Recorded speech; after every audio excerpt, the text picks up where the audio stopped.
Buenos días, aquí estamos nuevamente encontrándonos juntos para reavivarnos con la palabra del Señor. La semana avanza, pero si caminamos con el Señor, sabemos que estamos seguros. Antes de nuestro estudio de hoy, le invito para que juntos empecemos en oración.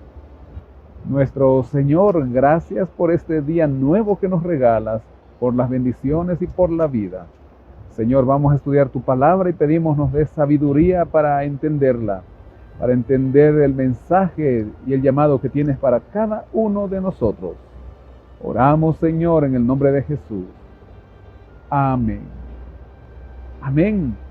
El capítulo número 30 del primer libro de Samuel, versículo 1, dice que cuando David y sus hombres llegaron al tercer día a Siclag, los de Amalec habían invadido el Negev, habían asolado a Siclag y le habían prendido fuego. Se habían llevado cautivas a las mujeres y a todos los que estaban allí, del menor hasta el mayor, pero a nadie habían dado muerte, sino que se los llevaron y siguieron su camino. Siclag, en aquella ciudad filistea, era donde se refugiaba David, los suyos y sus familias. Por eso el texto continúa diciendo que llegó pues David con los suyos a la ciudad y se encontró que estaba quemada y que sus mujeres, sus hijos e hijas habían sido llevados cautivos. Entonces David y la gente que lo acompañaba lloraron a voz en cuello hasta que les faltaron las fuerzas para llorar. Las dos mujeres de David, Ahinoam jezreelita y Abigail, quien había sido mujer de Nabal, también habían sido llevadas cautivas. David se angustió mucho porque el pueblo hablaba de apedrearlo, pues el alma de todo el pueblo estaba llena de amargura. ¿Qué hacer en ese momento? El final del versículo 6 nos da la solución. Pero David halló fortaleza en Jehová su Dios.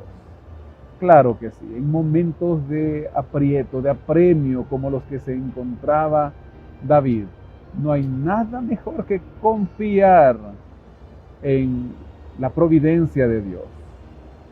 Este le dice al sacerdote Abiatar, hijo de Ahimelech, te ruego que me acerques el efod. Abiatar, que era sacerdote y estaba del lado de David, acercó el efod a David. Y David consultó a Jehová diciendo, ¿perseguiré a esta banda de salteadores? ¿Los podré alcanzar? Y por medio de el efod, dice que el Señor respondió, síguelos porque ciertamente los alcanzarás, y de cierto librarás a los cautivos. Cosa que no había sucedido con Saúl. Estudiamos hace pocos capítulos que el Señor no le hablaba ni por sueños, ni por el Urim y el Tumim, al punto que se atrevió Saúl a consultar a una adivina, a una bruja. Pero el Señor, que estaba del lado de David, le responde. Dice el versículo 9 que partió David junto a los 600 hombres que lo acompañaron y llegaron hasta el torrente del Besor, donde se quedaron algunos. Estaban cansados, llevaban consigo menaje, se quedaron 200 y 400 avanzaron junto a David, dejando toda la carga encargada a aquellos 200 que quedaron. Dice el versículo 11 que hallaron en el campo a un egipcio, al cual trajeron ante David. No había comido este hombre durante 3 días, y le dan pan y tortas de higos, un alimento de larga duración y muy nutritivo. Cuando éste recobra las fuerzas, entonces David le pregunta, ¿a quién perteneces y de dónde eres? El joven egipcio le respondió, soy siervo de un amalecita, y mi amo me abandonó hace 3 días porque estaba enfermo. Le cuenta que hicieron una incursión a la parte del Negev, que pertenece a los hereteos, al de Judá y al Negev de Caleb. También incendiamos Siclag. ¿Me llevarás a donde está esa tropa?, le pregunta David. y el hombre egipcio accede con dos condiciones: que se le perdone la vida y que no se lo devuelva a su amo amalecita. Lo lleva a David y encuentran desparramados sobre toda aquella tierra a los amalecitas, comiendo, bebiendo y haciendo fiesta. Ellos, después de aquel botín grande que habían obtenido, se hallaban seguros. Sabe que esto también nos da una lección, porque nosotros no podemos bajar la guardia en este mundo de pecado en el cual vivimos ahora en el tiempo del fin.